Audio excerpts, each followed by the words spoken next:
If you or a family member have been hurt because of the careless actions of another person, call Walker, Texas Lawyer. They'll work to get you the financial compensation and justice you deserve.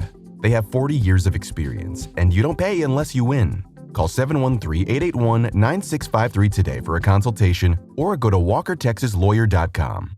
Oh, Brad, what have you done now? Broadcasting live from Houston, Texas, and around the world. TV host, best-selling author, and radio personality Brad Gilmore brings you a collection of conversations with stars from movies. Mark Wahlberg. Hey, how are you? The legendary Mr. Christopher Lloyd. Christopher, how are we doing? I'm doing good. Great introduction. Television. Jimmy Fallon joins us this morning. Jimmy, how you doing, my friend? Good morning. Thank you so much, Brad, for having me. I appreciate this, bud. Kelly Ripa. Brad, thank you for having me. Comedy. Jay Leno joins us. Jay, how you doing? Hey, Brad, what's going on? Gabriel Fluffy Iglesias. Good morning. Music. Lola Monroe. Thank you. Thank you for having me. The legendary frontman of AC/DC, Brian Johnson, joins us right now. Brian, how you doing? Good morning, Brad. What looking to talk, you me funny lad. Grammy Award winner Maya joins us. How are you? And more. This is The Collection. Now your host, The Boat, Brad Gilmore.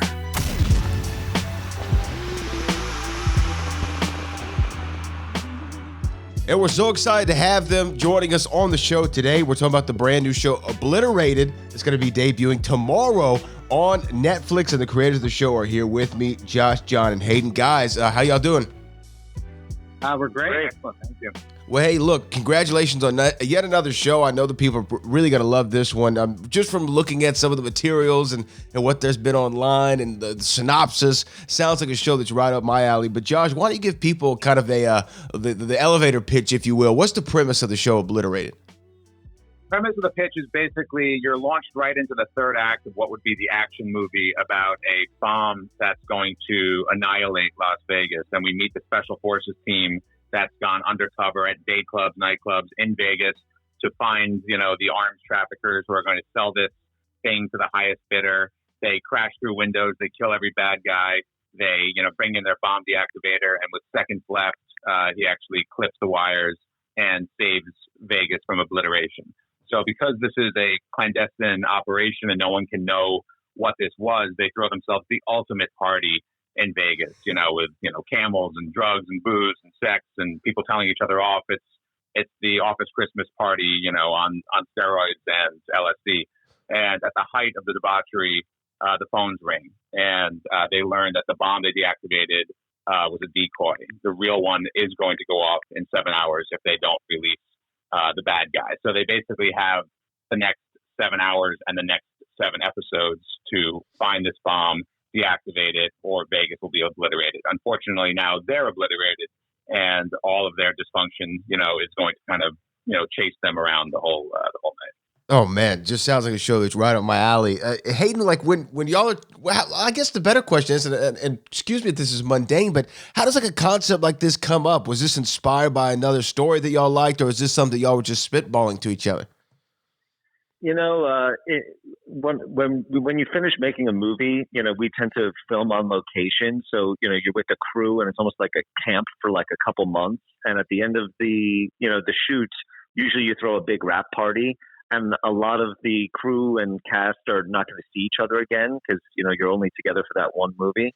And so that party, a lot of things happen. And we've learned, from our experiences from that like, people will tell each other off, or all of a sudden you'll learn that people have been hooking up, and all these things that have been percolating the entire shoot suddenly like all come to fruition at this wild party, and you see people drunk in ways that you haven't seen before.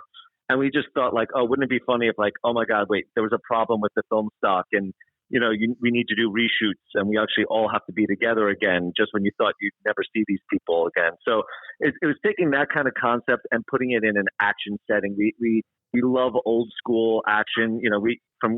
Working on Cobra Kai, we love movies of the 80s and 90s, and we feel like, we wanted to bring back that old school action vibe. So it's that genre with that concept.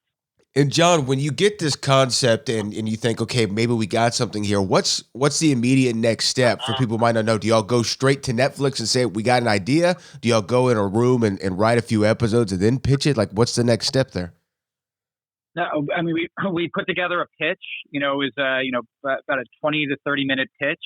And we did a sizzle reel where we did like a fake trailer for what this thing could be.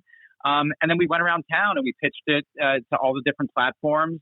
And, the goal was this was always something that we thought would be perfect on Netflix at the end of the day, because it's uncensored, it's unrated, it's, a throwback to the kinds of movies that the guys and I made before we did Cobra Kai. We did the Harold and Kumar movies, an American Pie movie, Hot Tub Time Machine, the movie Blockers, those big R-rated comedies that people loved in the movie theaters. We love the idea of, bringing that kind of energy kind of back in a big way and bringing it in a streaming series like you've never seen it before. Now, Josh, one of my favorite movies of all time it is my favorite movie of all time, is Back to the Future. When you look at how they write the film, they use this, Bob Gale describes this note card method where they would kind of plot everything out on note cards before putting it onto the page. When y'all are getting into a room to write something, what is, or create something or plot out the story, what is the method do you use? Do you use a tried and true note card method, or do you have something else that kind of works for y'all's triumphant? Well, I could say, first of all, Back to the Future is probably our collective favorite movie other than The Karate Kid. So we share that in common. Yeah, John and I are sitting under a commissioned painting of Doc Brown from Back to the Future 2 right now. But we actually do go old school.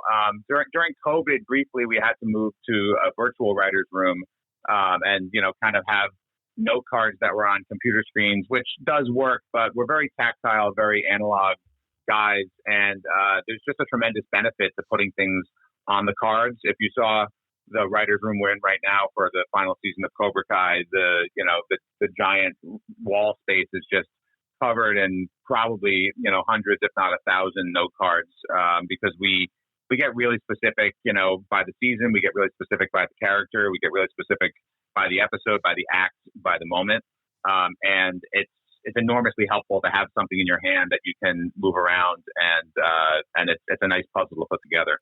Josh, John, and Hayden are joining us right now. We're talking about Obliterated. It's going to be on Netflix starting tomorrow. That's November 30th, depending on when you're hearing this. Now, Hayden, you mentioned Cobra Kai, which everybody loves. I can't wait to see the next season of it, obviously. But when I watch it, not only am I a big Back to the Future fan, I'm a hellacious pro wrestling fan. And I see a lot of pro wrestling in the storytelling. And I say it in this way. There's babyface, the guy is good, and then he turns, and then he comes back. And there's all these kind of twists and turns. Did pro wrestling, especially 80s pro wrestling, have any inspiration on how y'all tell these Cobra Kai stories? Or is that just me wishing?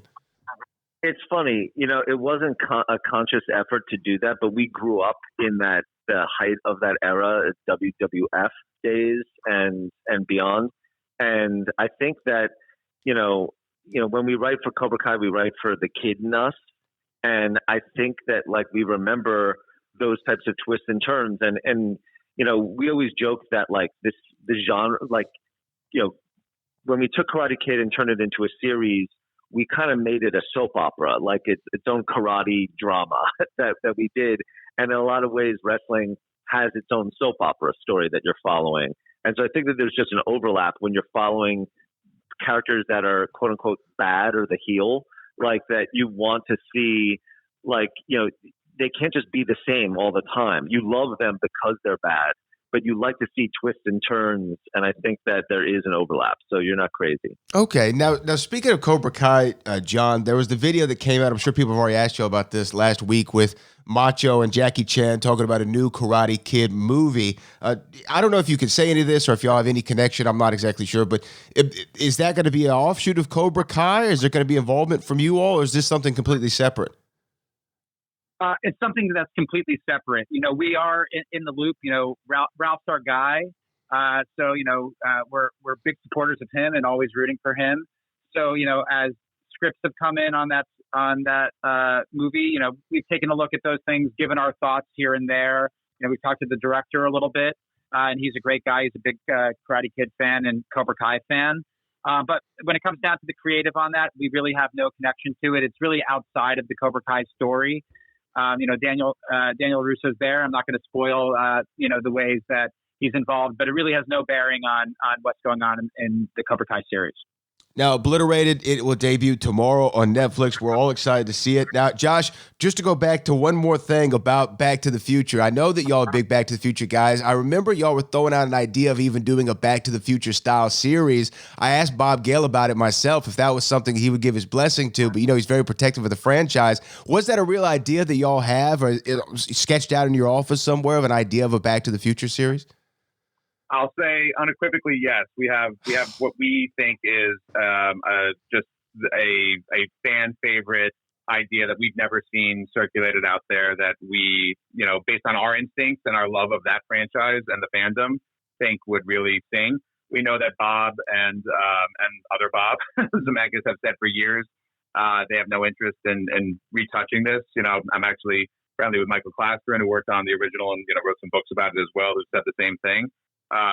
No pressure from us, but if that door ever opened, even a crack, or people were curious, they know where to find us. Well, I'm definitely curious, and Michael's a great guy. Well, guys, I really appreciate y'all joining us on the show today. Again, Obliterated is tomorrow. Josh, Hayden, and John, really appreciate your time, gentlemen.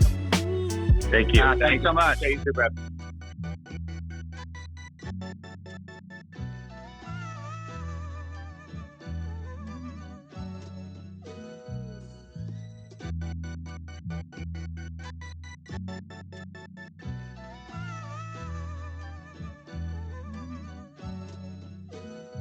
Hurry up, tape running out.